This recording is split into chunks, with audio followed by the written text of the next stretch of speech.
Hey y'all, welcome to part two of our conversation with our amazing speaker on the Do the Change podcast. We're going to hop right back into the conversation.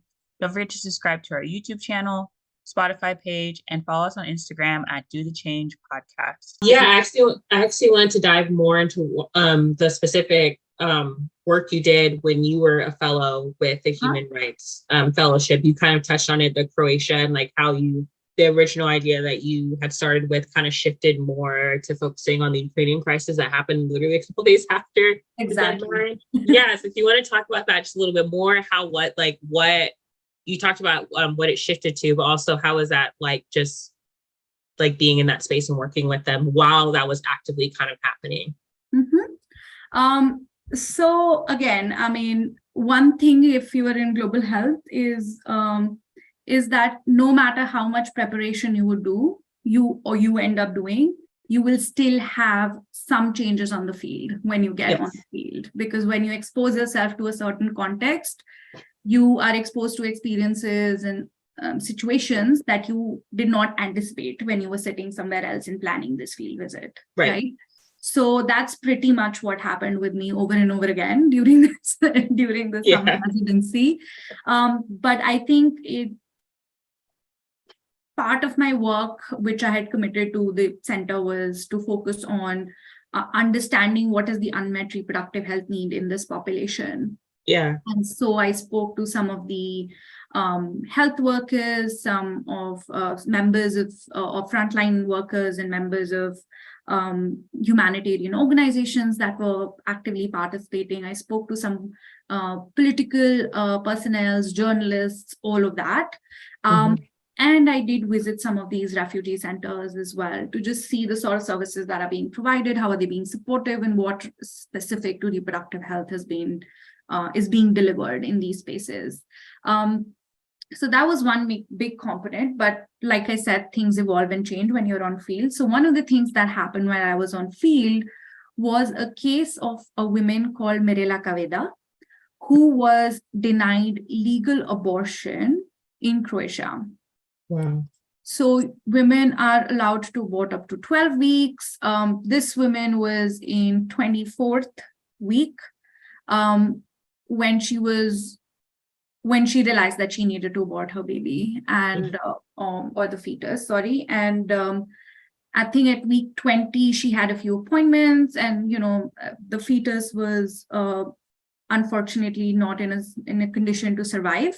And so she asked for abortion, but she was denied. And, at that point in your pregnancy, you're at a crucial stage and you don't have a lot of time for decision making, etc. Like you got to be quick, right?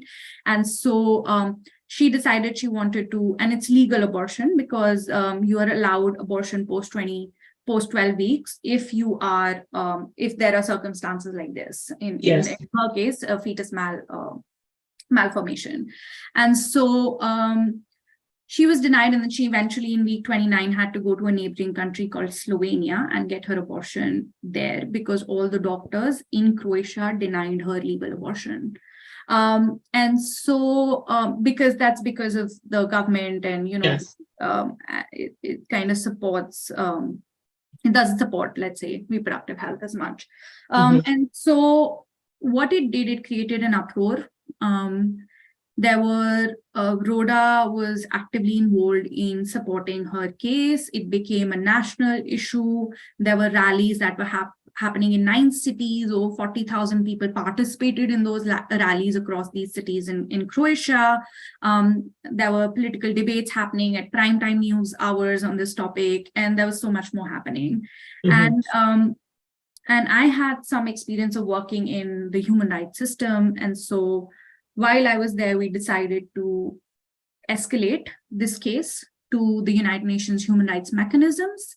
And so we created a report about her case and situation and how she's been seeking domestic remedies, and how after the exhaustion of domestic remedies, we went to international spaces and advocated for better reproductive health access, particularly legal abortion access in her case, for a lot of other women who have been denied. And what this case also did, it surfaced a lot of other cases that happened in the country, similar cases, but those women did not have either the resources or, the voices, and it didn't become these big cases. But because of this one case, it surfaced some of those cases as well.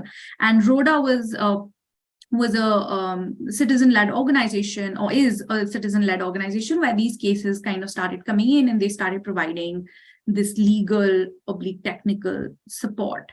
And it happened to be that two of the special rapporteurs on violence against women and one from the working group on discrimination against women and girls were present in Croatia at that time. And so they got on board, and we all worked on this report that we escalated to the UN and started to advocate for that change at the UN level. And so UN is the United Nations. And so, and so I think that became one of my prime projects while I was in Croatia. And obviously, when I came back, I spoke about that in my TED Talk as well, because it was an opportune time that I was there, and it happened to be that I did have experience and skill set of creating these paperwork and documents, because I had done it for my own research in the past. And so that became another key important component of my work in Croatia with Rhoda.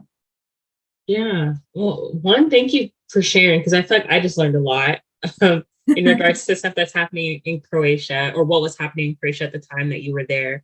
And I would probably assume they're probably still, they need some work in regards to women's rights and abortion rights out there.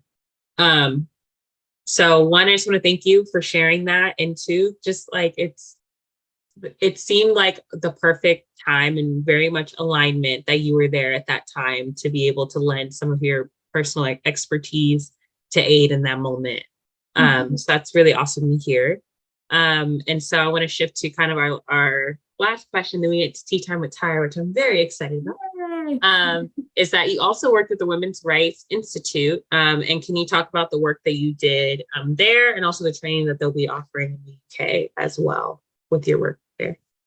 Sure. So Women Human Rights Institute is an organization that was founded by Alda Fasio, like I mentioned. She was one of my mentors.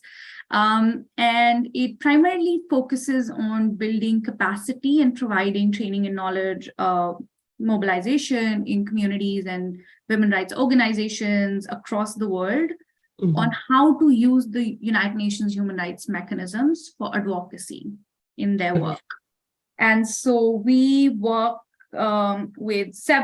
partner with several organizations and women human rights groups, but we also conduct our own annual trainings and programs. So the work that is happening in UK, we are running a program in collaboration with the Oxford University. It starts in the first week of September, and it's about a 2-week program where we are going to train women from all over the world on the different human rights mechanisms that exist, how to use them for your advocacy work and for uplifting women human rights in different regions and countries. Great.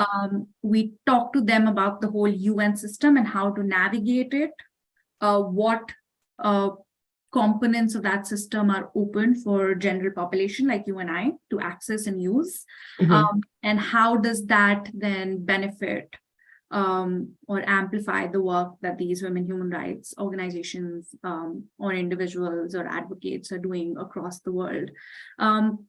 So that's a big component of the training. And of course, we bring people from the CEDAW, as the Convention on the Elimination of All Forms of Discrimination Against Women, which is the women human rights document at the international level that protects women's human rights.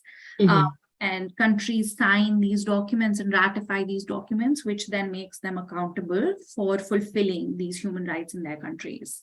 Gotcha. And so CEDAW, we get speakers from the CEDAW committee, we bring speakers from special rapporteurs. Special rapporteurs are individual experts on certain topics who are also kind of strengthening or who basically strengthen human rights in different areas. And so there are a few that are specific to women rights There's a working group on women rights. There's a special rapporteur on violence against women. There's a special rapporteur on health, and they basically lead those mandates internationally. And so we have certain special rapporteurs, etc., who we are empaneled with and who work with us as well.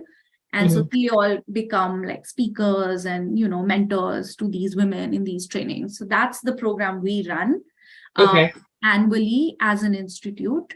It has been in the past been in collaboration with universities in Trinidad, Tobago, Costa Rica, Toronto University, Oxford, universities in Nepal, all over. This year it's been with Oxford for a few years, but this year we are doing an component finally once again in Oxford. And the other part of it is that we also do collaborative work with different organizations. For example, we worked with Interpares and the government in Canada to create a program specifically for Indigenous women and their rights. We did programs. We did a program with women and women rights organization in Sudan. We are one of the countries that have not ratified the Convention on Women Rights, but they have expressed interest to do that. And so we're trying to build capacity in that country to then be, once it has been ratified, how do they kind of ensure its uptake and implement it? And so we work with different groups across the world to not only share more knowledge and experience of working, but also really helping them transfer those skills in the work that they do. Yeah, and I guess just before we move on to the next section, what is the name of the training that you guys are offering through Oxford? And if folks want to like tune into it or maybe like keep it in their head so that the next time around they can register, that they can like find it and register. Because honestly, in my head, I'm like, I wish I knew about this beforehand. But, is there like a name or like a website that like folks who are listening who are interested or just want to get more info on the Women's Rights Institutes and like different programming that they offer? And the one that you're offering at Oxford, is there a website and or name of the specific training so someone can lock it in into their schedule to keep an eye on next time around? You guys are offering it. So we have a couple of trainings we offer every year. Some of them are annual. Sometimes we call them Seed of a Change. They have different names. So you can definitely go on the website and look at it. The website is called Learn, Learn, WHR. Learn, WHR. WHR. Okay. Yeah, so that's the web.com. So you can look that up. The name of the institution is Women Human Rights Education Institute. So you can look that up and you can look at the different trainings. The trainings for the applications for Oxford this year have been closed now. Next year, the institute will be celebrating its 20th year. And so we're still deciding on our programs for next year, but definitely keep an eye out on their website and the page. And you can follow them also on Facebook, on LinkedIn, on all the platforms. And if by any chance you follow me or you want to follow any of my social media pages, I do also keep posting a lot about their work on my pages as well. Awesome. And we will be linking your info, so they will be able to find you. So either way, if you want to find it, we have multiple channels and avenues, and Bhavya just shared a couple more. Absolutely. And hopefully I'll get this training to Berkeley someday. Oh, that would be I will be the first person signed up, I promise. Comes to Berkeley in person. Okay, so now we're going to shift to Tea Time with Tyra, which I'm very excited about. Okay, first question is, as you've progressed in your field, have you encountered any moments of self-doubt or imposter syndrome? Wow, several times. Yes. And that's fair. That's fair. I think when I entered Berkeley for one, that was for one, sure. Like, oh my goodness. I think most of us do feel that syndrome. But I think I did think about it at that point, like why am I not feeling that I deserve to be here? right? And I think a part of my answer was that it's a bit to do with cultural upbringing, especially in my case, where it's very easy for me to feel defeated or low on confidence because by growing up, I was often told to be quiet or to not overshare my opinions, not come across as a woman who's opinionated or loud or, confident or any of that, because that could intimidate people around me, and that could change either their perceptions of me or that could make them judge me or gauge me very early on without really knowing who I am. And I think there's a part of that fear that always existed. Yeah. And so I think I had to do a lot of unlearning. And I had to tell myself constantly that there is a space where my opinion is valued. There is a space where I can share my opinion without having that fear. But I don't think at any point I felt that unabashed confidence comes naturally to me. I always have to work hard on it. And I always have to keep telling myself consciously to recognize that there is space for my opinion, and there will be value if I'm if I'm in the right spaces. So I think there's a lot of times that I feel it, but I also feel like those moments are particularly challenging because for me, I always have to, in that moment, unlearn and relearn. Yeah. And I think too, where I almost wish someone created like another word, because not another word, but it's just, I feel that sometimes, like how you were sharing, that it's not, I feel like just the word syndrome is also just not a good word, but to describe it, because sometimes it's like the environment itself is not affirming that you are supposed to be there, but that's like a very normal feeling. If I walk into a room and I don't see people that look like me or people of color, it's a very normal reaction to feel I'm not, if that makes sense. And there's nothing necessarily wrong with you. It's more so of like, why is there a desire for people of color, but then you don't create environments that are safe for people of color, you know what I'm saying, to feel welcome. So, but I've also experienced lots of self-doubt and definitely imposter syndrome where I'm like, they made a mistake. Like I snuck in here. Like and it's like, you're right. It's like an unlearning of like, no, all of these things I've done and all of the work I've put in and my desire and passion validates why I'm here. But you still always have that thought in the back of your head. Exactly. And especially in class where I'm like, I'm not getting this. And everybody else is nodding their head like it makes sense. And I'm like, I get it. Right. Exactly. Or I understand it very differently. I'm not right. Yes. I'm understanding something else out of this. I'm not on the same page as, everybody else, professor or whatever. Right. And so, it comes and goes in waves, I would say. But I think my experience in general has been that despite being in this institution, I'm going to embark on my third year now. And there's not been a moment where I've felt any form of like unabashed confidence yet. That I'm just like, oh, I'm not an imposter. Like I'm confident about everything I'm doing. Yeah. I don't think I've been able to achieve anything close to that. Yeah. But you know what? I feel like it's like a yet. Like, because eventually, from what I know about you, I feel like you're going to get there. So I can't wait till you're like that. So I'll be like, Bhavya, help. Bhavya, help me. But I resonate with you on the like that, I don't even know what it is, feeling thoughts that kind of like, it's like a cycle. Like some days you can handle it real well, and then some days it's like a little bit tougher. But I will say that I'm excited that you're entering your third year, and I'm excited when you graduate, because I'll definitely be like so very kind of you. Yes. Okay, so we'll jump to the next question. If you don't mind sharing, are there any unique challenges that you I said faced, but I think currently face, because you're still a student at this time, that you are currently facing and or face as an international student?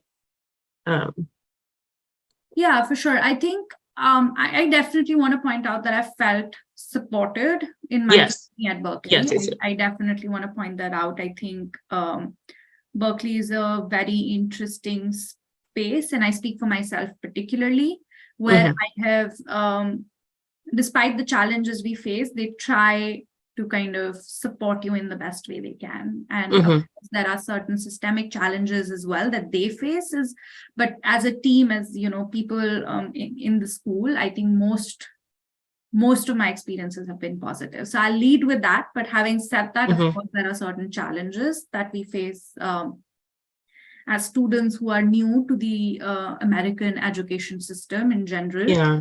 I think the first is just with respect to funding and fees disparities. A lot of fundings are not open for us. Obviously, there's a big fees disparity or differentiation in what we pay versus what domestic students pay, etc. Yes. And it, in some ways, I can understand how that makes sense, but I also feel as a product to achieve, or let me rephrase that, or rather the process to achieve that fees or to fulfill that financial number so that you can continue your education, that process and that journey becomes harder for us because we just have to work a lot more to achieve the same outcome as a domestic student when it comes to the fees. Yes. And so while it might seem like, oh, it's just like, you are coming from another country and you're using our, resources and infrastructure here, so you ought to pay a little bit more. Yeah. But I think what we are losing there is that a lot of the countries that we come from, the dollar conversion is exactly. Hard. That's what I immediately thought. It becomes so much more expensive for us to pay to be here, right? Yes.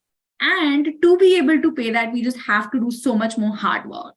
And so that whole journey, there's no way that you forget that you are a student who's come from a different space, because you're constantly reminded by the system. And I think that's just a very inherent loophole, which is a challenge that we all face. And I have also faced in my journey here. The other thing, which is not as big of an issue, but I do feel that at least an institution like Berkeley has the potential to address it in some ways, is cultural inclusion.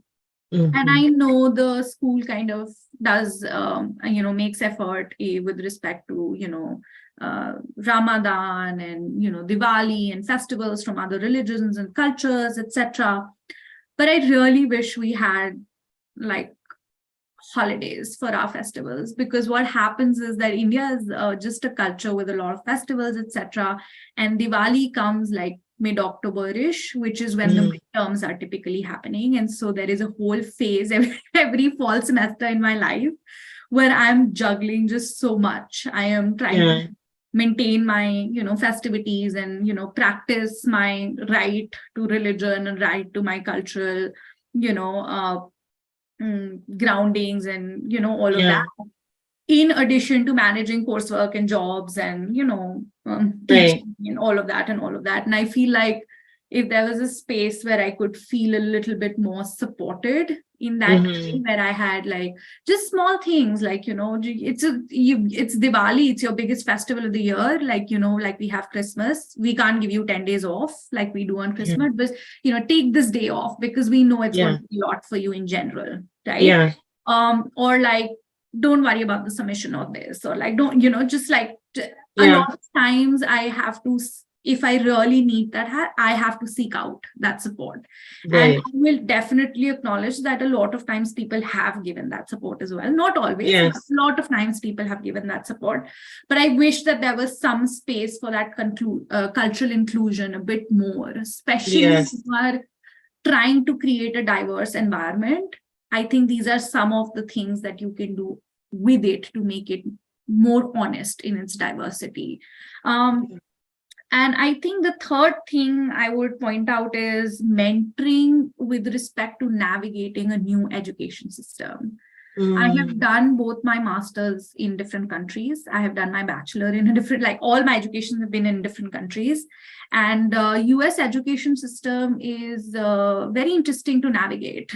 And there are certain systemic barriers and complexities that exist in this education system, and it would have been helpful if someone was at least there in the first semester to help us better navigate those systems. I mean, we end up learning it by the end of it, and that's fine. But I just wish any support system in that space would have also improved my experience, especially in the first semester, because by the second semester you get a hang of it, you know it. Right.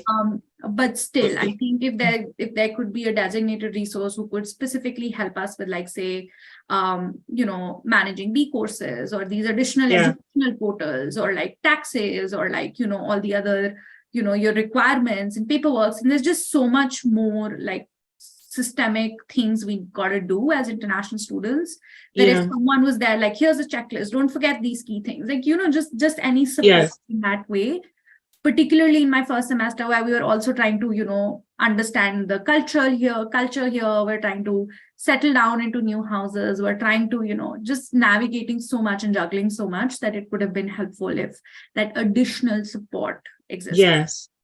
And you know what? I'm really glad you shared that, because I think that's where I'll acknowledge the privilege of being here, that I'm now, when you're talking, I'm like, oh my gosh, stepping outside of that, a lot of the stuff in the US is like unnecessarily complex. And so I can't imagine someone just being thrown into that. And it's like, oh yeah, figure it out. And don't forget, you have tests and midterms and the syllabus, and like figure out what classes you want, Exactly. like that's a lot. And I think that your idea of having some type of programming, or a specific person whose role is to help folks kind of get on their feet faster, in a way where it's more so someone who that's their job to know that stuff and to help people, would be awesome. And I've heard versions of this at other like universities, particularly I know at NYU, they do like, I heard that they do for international students, of like telling them like how to not get yelled at in New York. Like, we don't want you guys getting yelled at, or someone gets mad at you because you're just existing and not knowing the cultural things of like, don't walk in the middle of the sidewalk. And in my head, I'm like, yeah, don't. But then also just like, people will yell at you, and it's very true, and it won't be nice. And you don't know. You don't know. Exactly. Right. And so like at NYU, they have kind of like this informal session where they're just telling folks of like, hey, like, this is just how to not get yelled at on accident. Exactly. When you need to know, I mean, that's not the times you're talking about, but also like just in general, like that's not, maybe they do it, but as far as I know, I haven't heard anything like that happening at Berkeley, but I think that's a really great idea. Yeah, like just like such a small thing, but the place where I come from, you call the professor, you don't call them by the name, you say professor.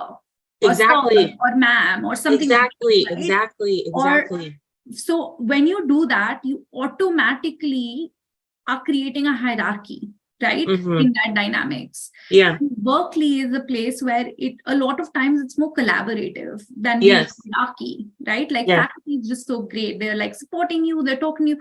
I mean, I'm not saying that all of them are like that. Of course, it exists in some spaces as well. And I'm not going to take the experiences of those who have experienced that. But in general, my experience, or at least with my advisor, has been that it's very collaborative, right? And it took me a few months to even not call my own advisor with Professor Dash. Yes. You know what I mean? Yes. So, and if I had approached that whole dynamics from the beginning in a more collaborative way, I could have achieved things faster and more efficiently in my journey. I eventually got there. Fair. That's what I'm saying. By second, third semester, you get there. But if that help would have existed, if that support would have existed, even a 15-minute call with someone who is just, cultural inclusion officer or something like that. Right. 15-minute call where I'm not giving you the standard tips that I give everyone in the orientation. I'm giving you more specific to your needs. Yes. Of suggestions and tips and advice. Right. To help you ensure that your journey here, or your, start in the program is more smoother. Exactly. Okay, so for the sake of time, I'm going to skip one of the questions. Sure. I think I'm going to try to hit at least 3 more. So I think the first question that I'll ask is, since we talked about cultural inclusion, I'm going to skip to this question of, what does representation diversity in the field of reproductive health mean to you?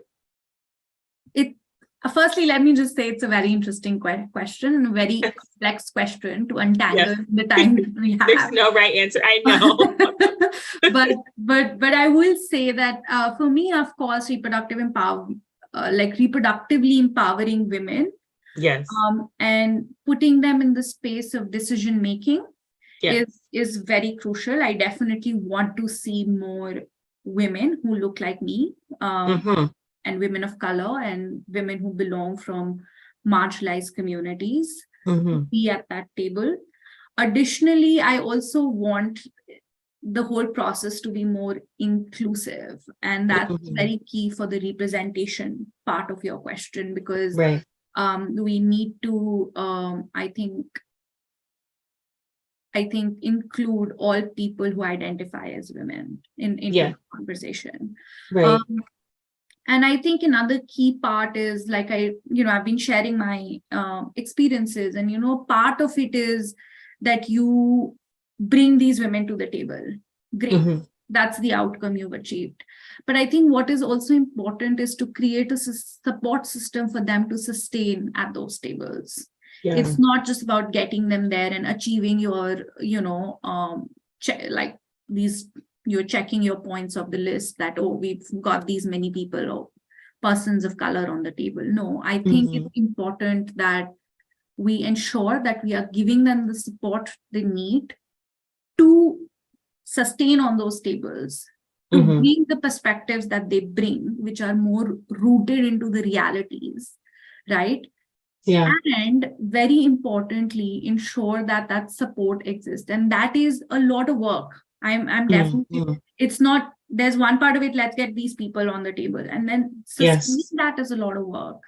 And when you do that, when you do all of this, in fact, the whole process, your approach and your orientation should be from the lens where you are saying that we recognize that they have been marginalized. And that recognition itself should facilitate a lot of these steps that support them eventually. Because the moment you orient yourself with that, recognition that, yes, they have been marginalized, you are not putting them there to save your ass. Right. Some indicators. Right? Sorry for my language, but I'll be It's appropriate. It's appropriate. Yeah. It's not about that. It is more importantly you being very true and honest to that change you want to bring and why you want to bring that. Yes. That is really important. You recognize the history, you recognize those differences, you recognize the challenges they faced, you recognize that for them to get here has been so much more harder than people who had other privileges.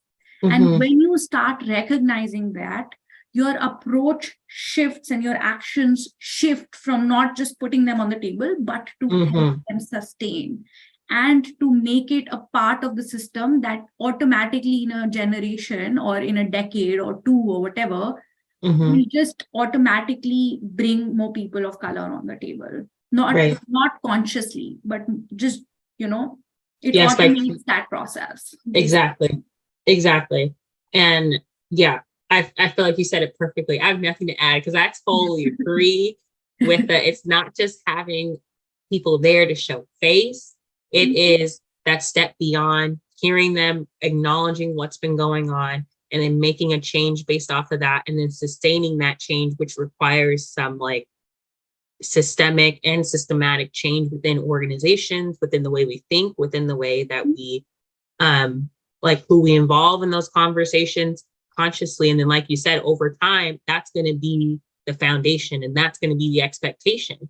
And I can't wait to see that day, because that'll be a beautiful day for me and for other women of color. Of just like, absolutely. Of like, I hope people walk in the company and go, why aren't there a lot of women here?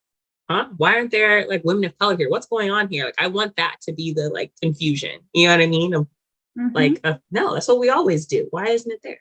And that doesn't mean that the compositions cannot be different. Of course, there could be tables where women are not as much represented, but that is not because of the systemic barriers. That is because of choice, and that is a difference. Right. And the most qualified at the table, irregardless of what like gender you identify as, it's because those are qualified people, not because of, well, they're a man, patriarchy, type behavioral stuff. Exactly. Okay, I have to pick I think I'll pick one more. I don't know which one because I like okay. I think I would love to hear your insight on what do you feel is different between global reproductive health and domestic reproductive health? And actually, I'll just add in the last one, which is what is the fact you learned about your field that was shocking or surprising? So give us both. The fact that I learned about my field that was shocking or surprising. I think I'll be quick with answering this one because I think it's the recent change in the reproductive health policies and the evidence that have been glaring. And it was not that we, as people working in the field of reproductive health, did not anticipate that, because we've always got pushback because of the taboos and stereotypes associated with this topic. Yes. I think the shocking part for me was how quickly it came. And how less pushback it was for it to be reversed. Yeah. And I think that was glaring for me. And I think overall the deprioritization of reproductive health that has happened because of those policy changes, not only in the US, but in many other countries. And we have to recognize that US has some sort of soft power, and a lot of countries then try to justify their actions, which they would have anyway done. So why blame the US? But they justify it saying that someone influential has done it. And you don't even realize how those decisions ends up impacting so many other women across the globe. And so I think for me, that has been a very surprising element that has come in at this point of this point in time where we went through COVID. There's data that suggests that 92% of the countries across the world deprioritized reproductive health services in some format or the other. Wow. And despite all of that happening, we have still managed to somehow pass policies and laws in US and in other countries as well that have further reversed, that have further hampered this health and this right of women. And it has reversed years of work that went in to get to the point where we were. Yeah. So that was my not so short, but still short kind of answer on what it was perfect. And then I think your second question was about the difference between domestic and global reproductive health. Yes. So just quickly point this out, Tyra, that whose perspective are we looking from? Because I think domestic and global health can be defined in many ways. For me, domestic health could be healthcare in India and everything else is global health. That's a very good point. Sitting here, it could be domestic health in US and everything else is global health. Sometimes regions consider themselves, because they're very similar culturally, in terms of policies and that they could, or they've recently gained independence from a neighboring country or whatever, right? Like have a common reproductive health, which they call domestic. And so I think the definition itself could be elaborated here and defined better. But if we take the example of, say, US and India, because I think those are the two contexts that we're currently in, I can talk about. I definitely, the comparison between US and India is that there's, of course, resource disparity between the two countries. US is also, and the West in general, is also a space where most of the decisions are made. Policies are prioritized. Funding is based on the decisions and policies that are prioritized here. So 1 year, some influential person will be like, oh, we're going to focus on reducing maternal mortality.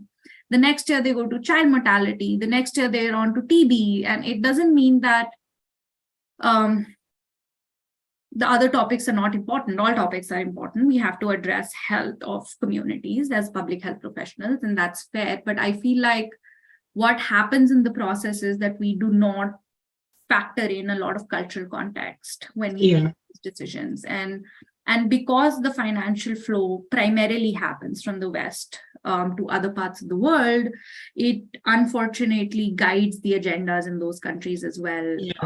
And it a lot of the work that is done is almost in a way to please the agendas of people in the West and the powerful people. Yeah. In the West. And I think here the whole debate on decolonizing global health becomes really important, because we have to find ways as a community, as a global health community in the future, to ensure that we are conducting ethical, inclusive, and sustainable research, where we are empowering communities at the grassroots level and communities that we're engaging in a very respectful way. Right. And I also want to pause and acknowledge the fact that in the spirit of decolonizing global health, which I am big advocate for, but I also welcome the correction on domestic versus global, because I think that's part of the decolonization process, which is like, depends on one, what you're talking about, who's talking about it.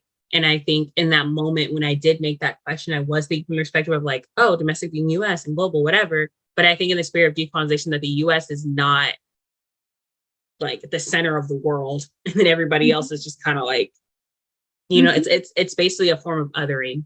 And so I will say I welcome that correction, and that in the spirit of decolonization, or decolonization of global health, I will think twice about the way I formulate that question, because you're right, it could have been formulated better and defined a lot better what I mean by domestic. Maybe like domestic practices of like when you're from one country and you're trying to work with other countries, what that relationship is like, because that is different. But yes, so I welcome that correction. That's what I'm going to say. Okay. And so sadly, we're coming to the end of this amazing conversation that I've really enjoyed and also learned a lot. And so I want to thank you for being here. I want to thank you for being open. I want to thank you for being honest about your journey into the field of reproductive health, and the folks along the way who have pushed you there, and also the different organizations and fellowships of which you've been a part of and or currently a part of. And so I want to end with some questions about self-care, or any closing thoughts or advice that you want to give to our listeners. And so my first question is, how do you stay grounded within your community? And then I'll just add on top of that, what are some self-care and daily routines and habits that you have incorporated into your life along the way? Sure.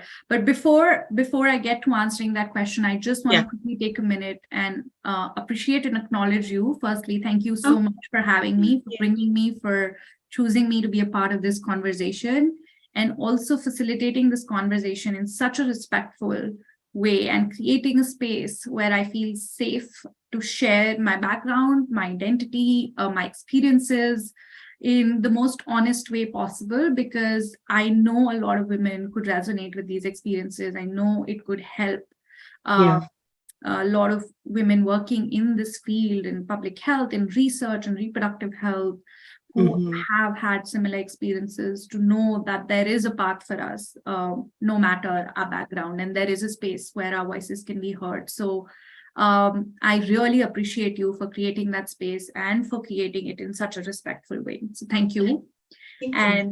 And with that, moving on to your final questions. So how do I really stay grounded with my community? Well, I think there's no big secret or mantra. I'll be very honest. I just very often think about my roots, and I try to keep my self-informed about how I got here, the journey, the process, so that I can always be humbled and grateful for that journey and that the roots that I come from. I also try my best to consciously place my efforts in low resource settings, or in marginalized communities, or with communities that have been systematically left behind, so that I can uplift them. I know I'm not the best example, but I am in some form an example of coming from those communities, and I just want to keep going back to that work and uplift them, because that's really where my passion stemmed from. And there's absolutely no way that I will leave that behind in my journey as a public health practitioner and professional. And I think a big part of that is also to just stay connected while I'm here in the US, just stay connected with my networks and the people and the organizations I've worked with, and, you know, the communities I've worked with in the best way possible, and see if there's any support, and be available to support them in any way that I can. And then finally, for my own self-care work, I think this is, I mean, you must have heard this too many times, but I do come from India, so I do value yoga a lot. And so I do focus a lot on yoga and breath work. I also try and journal as much as possible, especially if I'm going through complex feelings. I think it helps me kind of untangle some of those complexities as much as possible. And I definitely on a daily basis try to step out and take at least try to step out for a few hours every single day. It could be for a walk, it could be for a run, it could be just, you know, going outside, sitting on a bench, absorbing the sunlight, and, you know, getting a fresh air walk, you know, take a walk by the ocean. And these are all privileges that we have, all of this accessible that we can do it. But I try to make the most of that, and try and take one day off a week at least, if not more. And I also gift myself massages and vacations whenever I need that.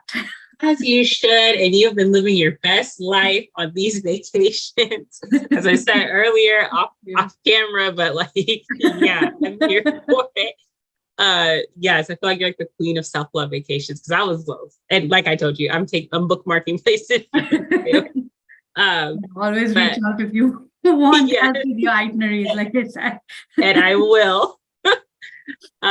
So again, I just want to thank you so much for what you just shared throughout this entire podcast. Words of wisdom, also words of empowerment for women who are thinking about getting into this space. We need you in these spaces. And I think Bhavya has given just a plethora of just resources or starting places for folks who are wanting to get into this particular field of reproductive health and reproductive advocacy as well.